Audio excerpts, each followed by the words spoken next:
We go, y'all. Lots of things to talk about. Nothing earth shattering today, but a little bit of politics, a little bit of craziness as well in the news as we get cranked up this afternoon. I'm just happening to look up at all my screens here in the studio, and I'm seeing the oil is hanging in there under $90 today. It's down $5 at $88 right now on the. I think that's going to be the international index. They don't specify on my news channel that I have pulled up here, but that's a good sign. It's all this rumor mill stuff that the strait's about to be reopened, and honestly, that's the only thing the oil markets care about. They don't care if Iran keeps the nuclear material. They don't care if the regime stays in place. They just want those boats moving. And part of the speculation, we see how quickly it goes up, but it comes down that way, at least on the per barrel price. And you got to remember, and this gets in the weeds, but this is a futures price. So if you're paying that price today, you're not going to get delivery of that oil for weeks or months, depending on the contract. And so that doesn't mean the price is going to come down today on the barrel prices bought at that level. But what we're looking at is ahead of the summer driving season, just any kind of trends that are downward trends. And that's a good sign. So maybe there's legitimate optimism that some of the impasse and the disruption of supply is at hand. The other thing to note is the reason it'll move so quickly on the faintest of optimistic news about the opening is because of something I've been telling you about for a couple of weeks. There are just hundreds of tankers floating in the Persian Gulf loaded with oil that they're about to hit the market at the same time. So what that means is people gambling on the future know that when that oil releases like a dam breaking, that it's going to immediately drive those prices down. They're trying to get in on it, get ahead of the sort of run on oil. But we'll wait and watch and see what it does by the end of the day. But that just happened to catch my attention as we get going here on this Wednesday. Let's start with the Texas election last night. I was up a little bit watching that last evening. I sort of lost track of it. I never in a million years, I knew Cornyn was going to lose, but the dude lost by 28 points in the state of Texas.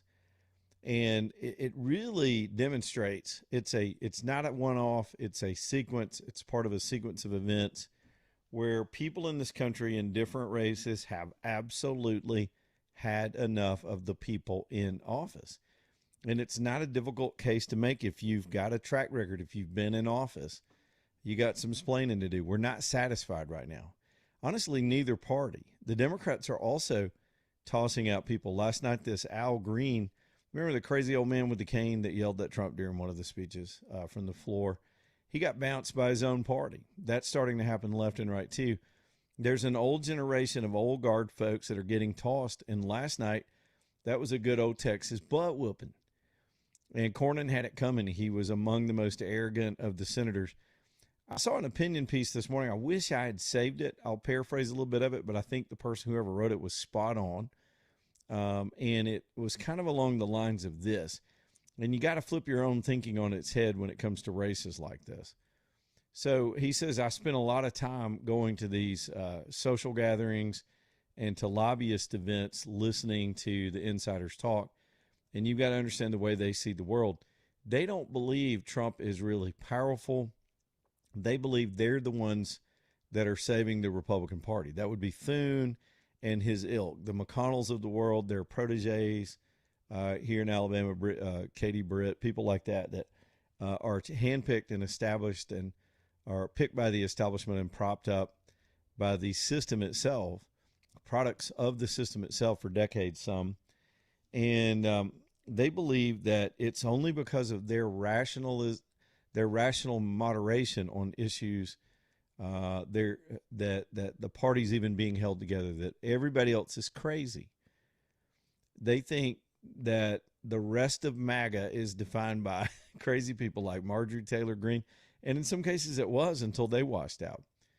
And then even some of the MAGA people have even gone more crazy. The people, the podcasters over in Podcastistan, all the Jew hate that's suddenly being ginned up by foreign money, actually pushing agenda items and duping some well-meaning people into believing in conspiracy theories.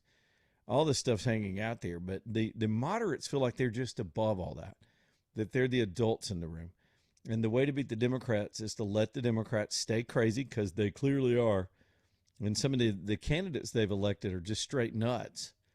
And so their inside worldview is that we are the sophisticated party. We're not Tellerico. We're not all these other nuts on the other side. This Nazi lunatic in Maine. They think the reason Democrats have been losing is because that these very moderate people that you don't need to pass the SAVE Act. That's crazy. You don't want to get rid of the filibuster. We have rules here. Why? We're keeping up our traditions because we're the wise ones. And they absolutely see it that way. They think Trump is just a crazy one-off, that they've got to suffer for 2 more years and they'll be back in charge. And until then, they're not going to help him anyway. They have to, and they're not going to be intimidated by him. But then last night, I don't know how they ignored that. I was reading this whole piece going, that's exactly how they are. When you're in a room with them, when you're standing there holding a drink, listening to them yap, and I've told y'all these stories before in the audience from just my insider takes with some of the consulting class and some of the folks that have been elected for a long time. They refer to average Americans in very throwaway terms. They'll call, the average Joe out there, most of y'all, they will call you Joe Sixpack. And your wife is Sally Housecoat. They literally use those phrases in meetings. We know Joe Sixpack, if you look at the numbers and you break out the crosstabs, Joe Sixpack really responds to this, and that. They've got their data. They've got their metrics. You're just products to be sold. You're just customers to be sold to. They're the products, I guess. And it's all marketing to them. It's all, the analytics that they can bring into bear. Like they're a company or something. Like they're a for-profit corporation that's managing crises after crises. And that's how they see the world. They look down at the world. I'll never forget, I had several moments on my way out of organized politics where I was really getting demoralized. I was naive enough at one point to think I was fighting for the good guys. I was on the good team, and then I saw the good guys acting like bad guys. And it was some of the arrogance that got to me the most. And I remember this one. I've told this story many times on the air over the last 16 years. I remember sitting in one meeting, and they were describing older Southern voters. And it was a meeting of people in my capacity from all over the country.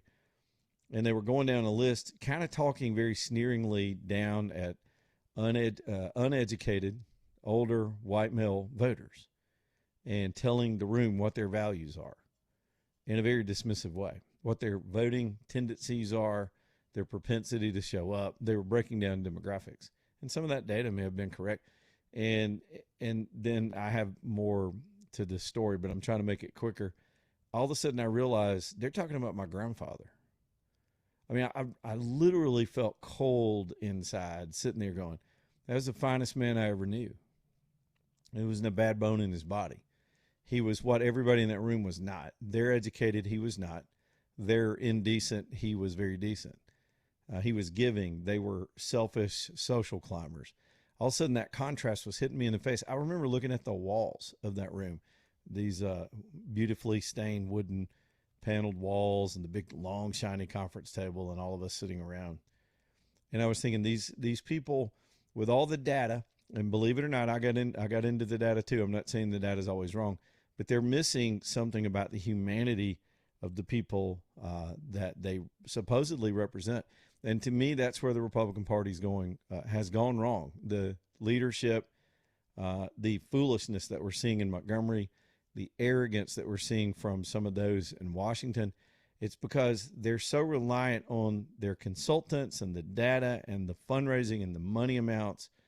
They've forgotten there are human beings out there with beating hearts and bills to pay, and they can talk about them in these platitudes. That's why when they do a commercial, they always picture you wearing a plaid shirt sitting in a diner talking to Flo about something that they're concerned about, and that's just a stereotype.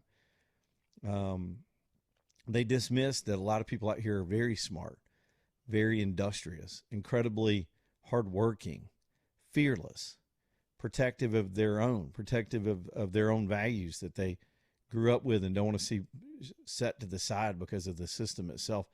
And those are the people that are invisible to them until election time comes. And like I said, they'll do their canned ad and try to appeal to them. But they showed up in Texas last night. And Alabama's got a state full of them. And they're sick of that system. They're sick of the arrogance. They're sick of the fact that you can do something very dismissive of what the base wants and think they're just going to forget it by the next election, because they've had the luxury of that being the case. We're in a social media era now, and nothing is forgotten. They're used to taking heat on a vote and then sitting back and waiting for the fallout for a few days, knowing that y'all will move on to your problems in your life and your football team or whatever it is you're mainly obsessed with. And that all they got to do is run a few ads and ding their opponent with some negative ads, and they'll stay in office. Or raise so much money that they scare off an opponent and they never have an opponent. So if they're incumbents, they just hang around. And that's where Cornyn's been. He's never had a real challenge. But now for the second time in a row, under John Thune's ignorant leadership, we've had an incumbent Republican picked off in a primary in the United States Senate. That's 2 in a row. Then you take the Massey hit. He was crushed. These weren't even close. And the other thing that scares the hell out of them is the money. Let's talk about the money. The money wall is what they hide behind. When you're an incumbent, you have a massive fundraising advantage because you're in power. And the money crowd likes to give checks to the people that are already there. Most of them have already given you money in the past, so they kind of own you a little bit. They understand that you got a wink and a nod relationship. They've always supported you, so they double down come election time. And the money itself intimidates people from opposing establishment or incumbent candidates. It just does. They will always be able to tap more resources than somebody else that would be an upstart from within the party that came out of nowhere, that the system hasn't vetted and controlled. And so the money wall that they build to surround themselves is built to just stave that off, so there is no election. And let's admit it's true. Richard Shelby, for example, from this state, his whole business model was create a war chest. Nobody would dare run against him. Usually Republicans don't run against each other in the South. There's almost an unspoken party rule. You try not to do that if it's a sitting incumbent. And then the Democrats don't have a shot in some of these states. And so here we are with these insulated incumbents that are untouchable until this year, when all that started changing, because now they're being challenged. Now somebody's actually running against them.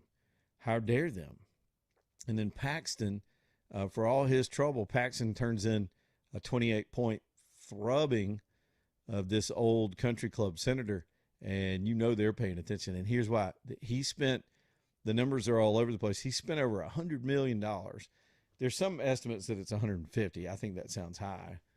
But 6 figures in a primary. The Republicans had to spend that kind of money in a primary to fight off this gorilla that they wanted to beat, who was this challenged attorney general. He dared challenge them. That's the ultimate insult. He dared think he could stand up and run against that machine. And he did it, and he beat him, and they outspent him 9-1. So what does that tell the class back in D.C.? Money doesn't always win it. Doesn't always win it. It's effective at scaring people off, and it's a big fat bluff. But under the right conditions, a serious candidate that puts on a good campaign can go toe-to-toe with them for less money, and that disrupts the whole way of thinking in that town. I relished in it when I woke up this morning and saw the spread. And here's the other thing. It's healthy for the Republican Party. The Republican Party is going through an identity crisis now. They're going through a courage crisis. Most of them, well, I won't even say most, at least half of them do not have the courage of their convictions. They've been caught up in that system I just described. And now they're expected to actually do something. If not, they could be challenged. I believe Thune is next. When he's up for re-election, I think he'll be unelected in South Dakota, and it's well earned. And there are others on the chopping block. And honestly, some incumbents here in the state of Alabama should be challenged all the same. It's not enough for us to just rubber stamp people because of their party ID. And if you're going to beat them, you got to beat them in their own party primaries. And that model is starting to kick in. That's good. That's accountability. That makes them answerable to somebody when the money wall and incumbency can't just keep them in office. Man, that was good stuff. Oh, I got other things to get into too. We got plenty of stories. A couple of updates on the map wars here as it relates to Alabama. And then we got UFOs and Red Lobster. And what else do we have?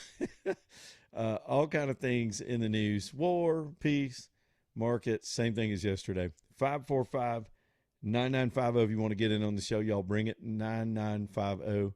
That's our frequency, and you put a 0 on the end. 545-9950. Leland Live back here in just a minute.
It's 224, Leland Live, Talknet at M5, Lelanius Furniture Company, bringing you the show tonight. They have, Reggie reached out to me yesterday right before we got on the air, and they are continuing the Memorial Day sale. Even though we're past Memorial Day, it went so well. A lot of you took them up on it. Let me give you the drill, and it goes through this week and through this weekend. It goes a little something like this, $100 off every $1,000 that you spend throughout the store. So that's a general discount just for showing up. 10% can turn into a lot of money when you're talking about buying furniture pieces. And then, of course, they got 2 truckloads. It's the way I describe them is 2 massive truckloads of motion furniture and recliners, cloth and leather, all of it, fabric, everything you can imagine, overstuffed, those tighter designs, just massive amounts, sectionals. All that came in about a week out from Memorial Day, and they want to clear it. So there are discounts and lowered prices on all of that stuff. For example, they've got a nice looking leather recliner, beautiful leather recliner, $599. That's one of the entry prices. Lots of Lazy Boy in that mix too, and everybody knows the brand Lazy Boy. So get on up to Kimberly, Alabama. No matter where you're living, and some people are just all over the listening area, long, long way from Kimberly, but it's worth the drive. And if you're going to make that effort, just give yourself some time, because you're going to walk in there and see an acre of furniture under one roof. That's a lot to look at. I've told this story over and over again. The last piece I bought from them, I think I walked past it 4 or 5 times. I didn't know really what I needed, but I knew generally, and I didn't even see it at first. And then when I finally saw it again after the 5th pass, I went, wait, that's it right there. And that's kind of how it is. There's a lot to take in. And that's good, because you can comparison shop right there in the same store. Excellent value, excellent deals, and the kindest, smartest people in the furniture business. It's LauniusFurnitureCompany.com, Launius, LauniusFurnitureCompany.com. All right, we've got some frivolity in the news too today. In addition to, I heard this story yesterday going home, but I guess it's the last Red Lobster in town. It's the oldest Red Lobster in the state. The one over in Vestavia, closing down. AJ, it's gone. How many restaurants? We're losing a lot of restaurants all of a sudden. It reminds me of they closed a Dairy Queen over by me. We saw of course, the Bacchus Group have its trouble last week. Things are just, it's a tough business nowadays. There's a lot going on, but they're closing down the Red Lobster, and people are reacting online all over the place. And my thought was, when I saw these people going, no, not the Red Lobster, I thought, well, if y'all loved it so much, you'd have been going there, and they wouldn't have closed it. They closed it because people were not going there. And now look, it got funky. The last time I went in that one was probably 6 or 7 years ago, and it was a little stale, but the food was still good. They still had the cheese biscuits.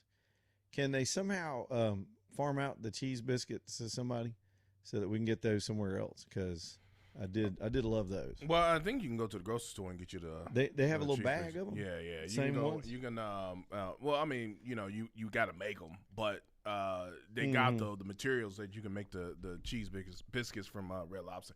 Now the question is, I believe is there another Red Lobster around here? Because I know the one in Vestavia. I know that's the one you're talking about. They used to be owned by Darden, and they also owned Olive Garden and all those. So they were sprucing the chains up, and maybe they built a new one somewhere around town. Let me look. There's one in Trustville. Okay. Yeah. So it's probably on the newer end of things. Yeah. So there was only 2 in here in the general area, but the one in Vestavia they just shut down. But it looks like the one in Trustville is still open. See, isn't it funny how just the other day we were talking about Pizza Hut, and we want them to go back to the old school, but Red Lobster feels like it's gotten dated and people quit going there. Well, I mean, that one, thing. I don't know. That one was just, it's such a unique area off of Vestavia, off of 31. I think I've been there maybe twice since I've been here. Yep. And, I mean, it's pretty decent. But even then, it wasn't like it wasn't really popular. And that was like almost, 7 years ago? Didn't they get financial trouble one time because they were doing some kind of shrimp fest, and it was like, and they brought in a new CEO, but then whoever the old CEO was like, they had to pay for the shrimp from the same company that bought them. So it was that's a weird right. dynamic. Yeah, it was like a loop.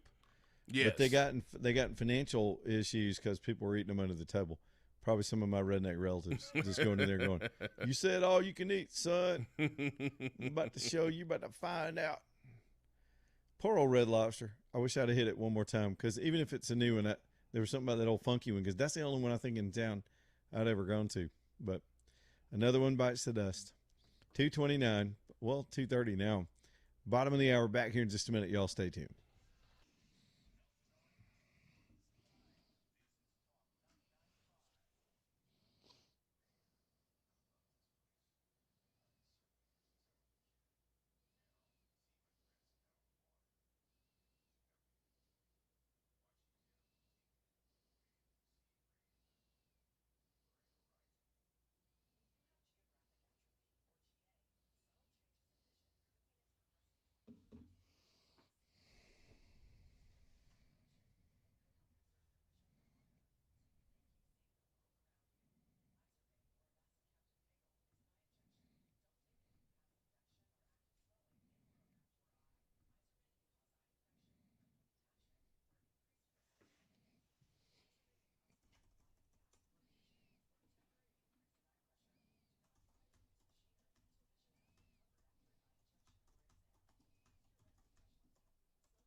2:33. Here we go. Lead on live talking at 5 Alabama Gold Refinery next up here on the show. That's Steve over there at AGR. Gold's been on a ride, man. And if you'd been listening to me a couple of years ago, you'd have done very well. Silver, even better at last check, percentage wise. And it's very affordable, I guess, to get into silver almost at any time compared to gold. It has stood the test of time. I can kind of explain it. Steve can really explain it. If you want a real education on all this, how gold holds its own comparatively in real value over thousands of years, you can talk to Steve. He's not even trying to sell it on you because he'll buy from you. He'll sell to you. He'll trade with you. For example, you got a bunch of scrap, old pieces, things you don't need anymore. Take those in, and if you want it in another gold form, maybe a weighed and measured piece that you can collect, he'll do that for you. It's Alabama Gold Refinery, a total resource, safe location, convenient location in Homewood, right across from Regions Bank.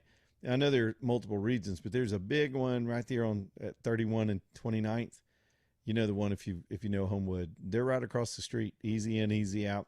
Go see Steve and get in on it. It's a fun thing to do, and it's tangible. You can put it in your hand and secure it, and it's none of anybody's business. Tax incentives, too, to purchase precious metals. We all ought to have a little bit somewhere stashed away. Alabama Gold Refinery, AGR, alabamagoldrefinery.com. My buddy Tony Truitt, y'all hear his show on the weekend. He just reached out and said, man, Red Lobster was like the nicest place my family would go when I was growing up. And I remember that. I remember when that was fancy. Man, you had a big night, maybe even a date night. We going to the Lobster Girl. That was the thing. Now, and then people started looking down on it. I remember some people were visiting down at the beach one time. I was down at the beach. You know, and some of the best seafood in the world is right there on the coast, at the Gulf Coast. And I remember this real country couple came through, and they were like, I can't believe there ain't no Red Lobster down here at the beach. That's where you eat seafood inland, lady, you know. But, hey, it is what it is. I mean, I ain't gonna lie. You know, I thought, you know, it was a good day when growing up. It was a good day going to the Red Lobster because, you know, everybody was just having a good time. You know, it was like, oh, we got a little bit of money to splurge. You know, we can get some of that endless shrimp, you know. And there's a lobster in the tank. You can look at them before you eat them. Oh, I see that lobster right there. I already know who I'm picking. Yeah, I'm looking right at you, them beady little eyes and them claws. Yeah, I'm finna tear you up. I've told you this story before. There was one right behind my first little TV station I worked at down in Columbus, Georgia. There was one right behind the TV station, almost in the same parking lot. And so our addiction, because I could eat like this back then, I was, all of 23 years old. And we'd go down there and just they'd sell you a dozen of those cheese biscuits. Mm-hmm. A baker's dozen. You get 13 of them. And just like donuts, we would just go buy them and just put them in the newsroom. Everybody would eat them. They'd be gone so fast.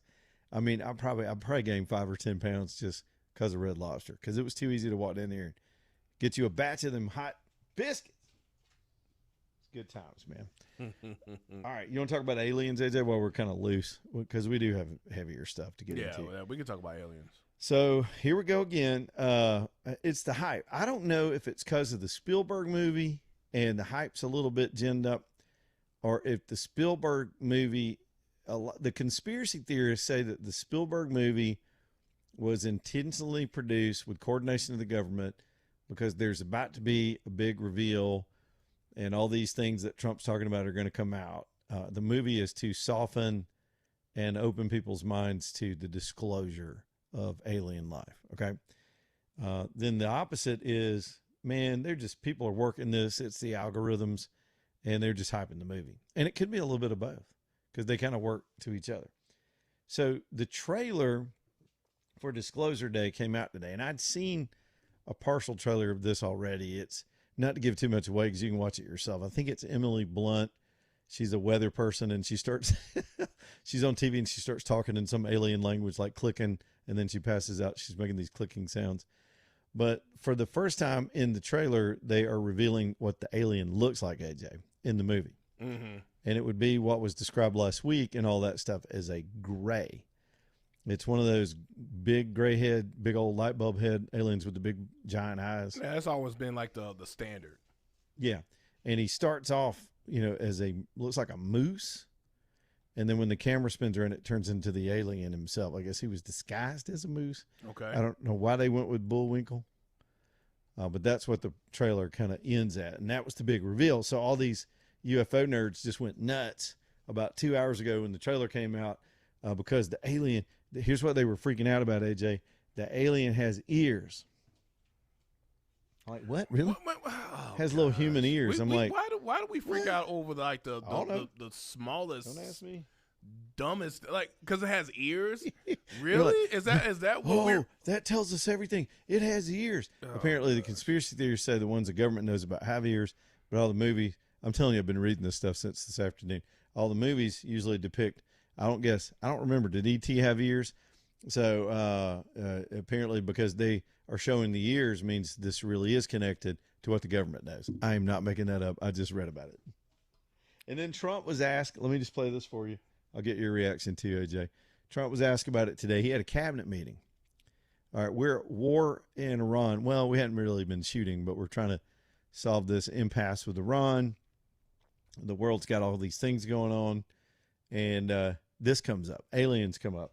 Here's what Trump said during the news coverage. We're releasing a lot of information having to do with extraterrestrial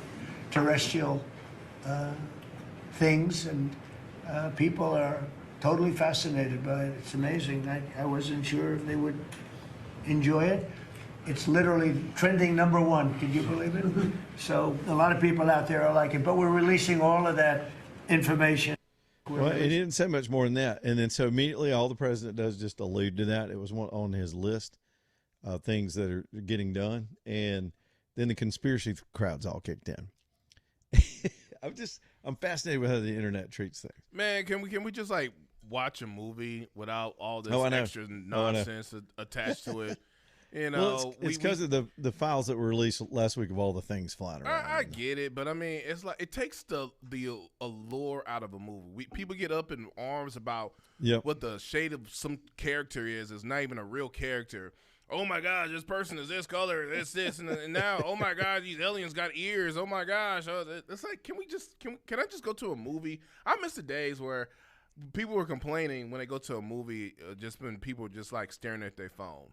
Like, I miss those moments. I kind of want to go back to that because now it's like, now we got to go through this whole mental cycle just so we can go watch a movie because somebody's up in arms about something. There's always a theory. It's not.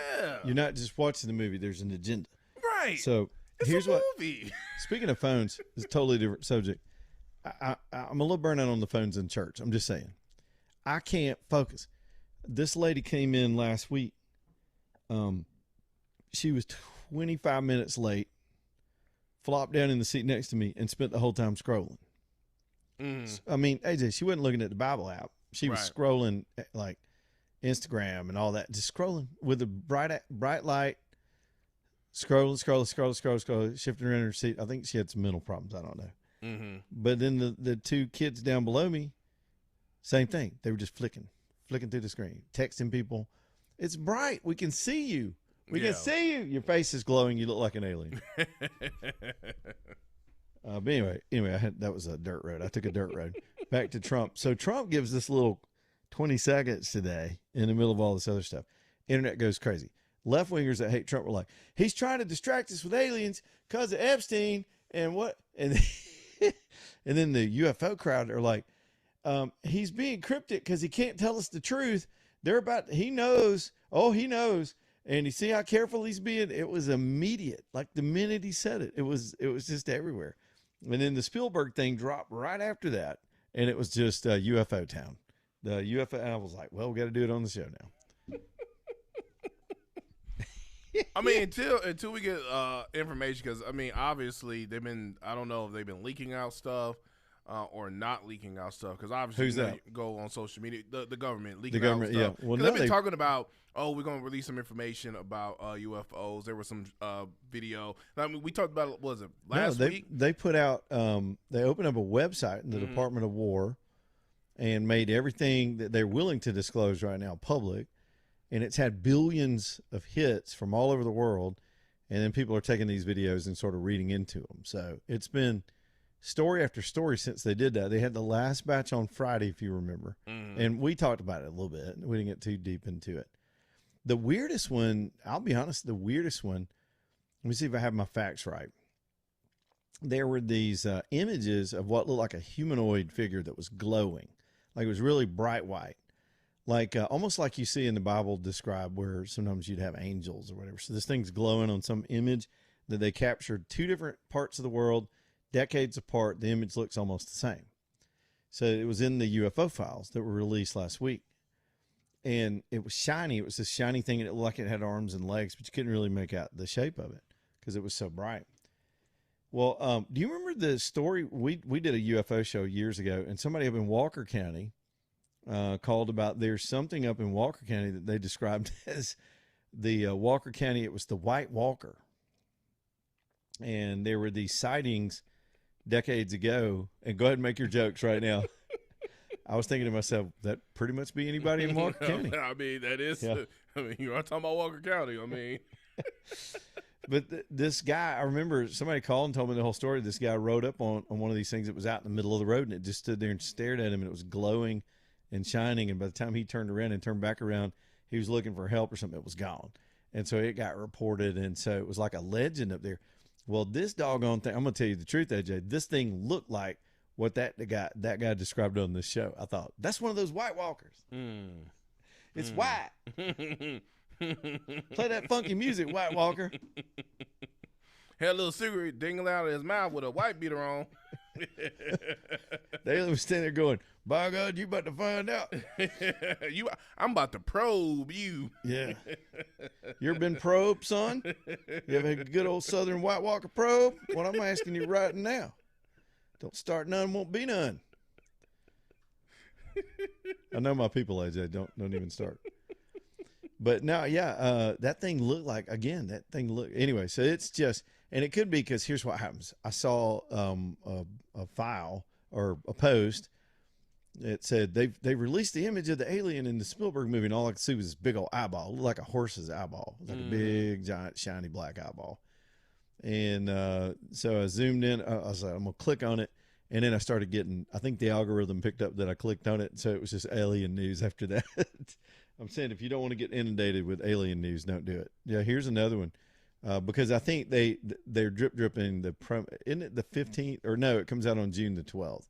So yeah, we're about 2 weeks, a little over 2 weeks out from the. No, so it's coming out on my birthday. So I mean, I'm an alien. Are too. you going? Would you go to see it? Are you planning to see it? I don't know. We'll see. We'll see.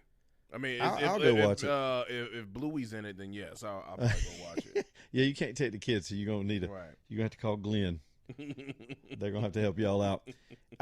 Not much gets me to the theater. As many of you know, I was sort of roped into going to see. Yes, I did it. I admitted it yesterday because I'm a grown man. The Devil Wears Prada 2. I got drugged to that. Believe it or not, it was my idea. She wanted to go back and see it again, so I said, all right, I'll do it. So maybe I can drag her to this. So I probably will want to see it. It's a busy time, though. We'll see. All right, enough of that. A little bit of frivolity this afternoon. 545-9950. If you want to get on the show, bring it. Storm Restoration Roofing, bringing you the show tonight. If an alien lands on your roof and knocks a few shingles loose, you're gonna need a repair. I'm not sure if your insurance policy will cover that or not, but I bet I know who does, and that man's name is Greg Nelson. He's at Storm Restoration Roofing. He knows about everything there is to know about roofing, all the products, the correct products, how to match things, how to repair things, how to get the replacement done correctly.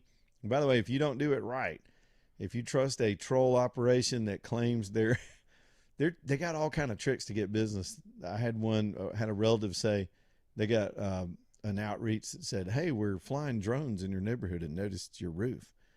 Other ones are saying, hey, we're working close by. We're already here. They'll give you that pitch. We're just right down the street. Probably cost you. Don't do that. Trust somebody that's been doing it for almost 30 years, got their whole family involved in the business.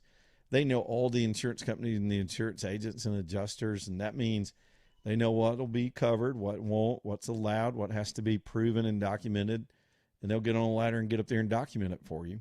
And what's also a frivolous filing, you don't want to file on your insurance for something that's not legit. That could, down the road, that could wind up getting you canceled. So do it right, do it properly, have it done right.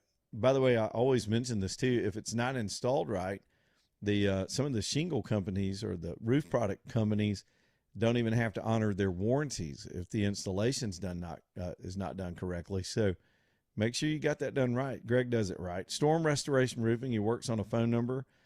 Every night I encourage you to stick this somewhere so you can get to it if you need it. It's 205-542-3531. Let me give it to you again. Maybe you have no interest in a roof right now. You're good. I get it. But jot this down just in case. 205-542-3531. Storm Restoration Roofing. Back in a minute.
Well, let's talk about your taxes for just a little bit. If you are still dealing with this year's tax season or even past year's debt and or threat letters or anything else you're having to deal with the tax structure, it's a gigantic mess. And if the left was up to it, they'd make it a bigger mess because its whole design is to take everything they can get. And luckily, we've got some ambitious stuff going on to try to simplify the tax code and free the tax code, but that's probably years or whatever away. My man Perry Cronin, while we're dealing in reality and the current state of things, is there to help you unwind those problems and do it correctly. You can't hide from the IRS. There are people, I remember sort of this sort of good old boy logic. Well, just don't file. You don't have to. It's voluntary and they won't know. They know exactly what you made. Your employer or whoever's paid you's already filed all that information. It's the unfair system in the world. They're counting on us to report to them, and then they get to tell us if we're telling the truth or not based on these arbitrary rules. The reason I give you that big setup is don't feel embarrassed if you've gotten behind with the IRS. If it's gotten complicated or there's money you didn't know you owed, now you owe, or money they say you owe and you don't think you owe, This is when Perry Cronin can come to work, sit down with you, and get this resolved. This is what he does. He set up Axiom to do this very thing. Axiom Tax Resolution Group. He's local. It's one of my favorite things is we've got such an expert right here in Alabama. It's Axiom Tax Resolution Group. Perry Cronin and his team. He'll sit down with you face to face. Y'all get this worked out privately. Don't have to be embarrassed about it. And when he goes to work for you, here's the secret is when you're engaged and you're trying to get it settled, the IRS has to back off.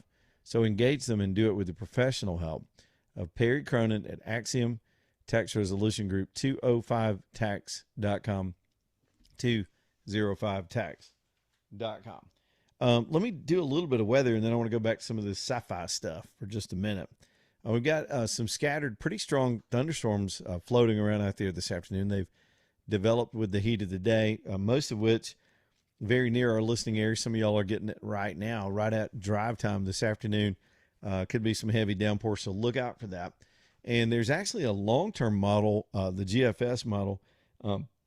We're so far out, there's no accuracy or real prediction involved in it, but it's got a potential tropical system coming through part of Florida and maybe the Gulf Coast by next weekend. We don't have exact dates. The track's all over the place. One of the models has it going around the Big Bend of Florida, getting up into the Panhandle. Another model has it staying mostly over the peninsula, but we're getting it's a little early for hurricane season itself, but not that this is predicted to be a hurricane, but it's got a tropical nature about it. And I saw that today and made my eyes pop out. I thought, well, here we go with that.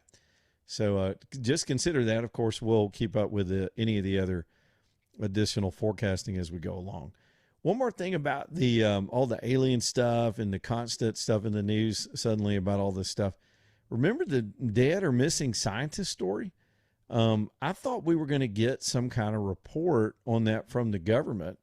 There were story after story, and then some people have, improperly added scientists to the list that probably don't belong on this list of mysterious deaths or disappearances. But that story, I remember when it was really bubbling, probably about 2 weeks ago. It was either the president or somebody with the cabinet said, oh, yeah, we're about to have a report come out on that. They had gotten the FBI involved. They went and interviewed a bunch of people, and that story just went away. So I'm wondering if there's anything to that. Now, the reason I bring that up in conjunction with all this UFO stuff is apparently some of the research that was being done by some of these scientists had to do with technology that might have been related, gleaned, or part of some of the secretive government science lab, UFO / whatever stuff. So, but then just suddenly it's just, it's not there. I don't know. Don't know what to make of it. Just know that as I'm scrolling through, there was something else today where I think someone was adding yet another name to the list, a very recent disturbing situation of yet another scientist that was connected to all this stuff. But look, if they're going to tell us they've got a report, even if the report doesn't say anything, they've got an obligation to say something. Now back onto the Iran situation, man, the Trump administration is kind of all over the place with what they've got to remain publicly, I guess, optimistic. And if you look at the oil prices today and the stock prices today, the market is buying the analysis that a deal is close by to end at least the Strait situation. So while we don't have anything, there's two ways to look at this. Naturally, if you're a Trump critic, you're going to say, he didn't know what he's doing. He's all over the place. If you understand Trump's negotiation style and knowing he's a damn good negotiator, he's done so many deals here in the last year and a half that were not even considered thinkable, but somehow this administrative team and the same negotiators, his same surrogates, have pulled it off.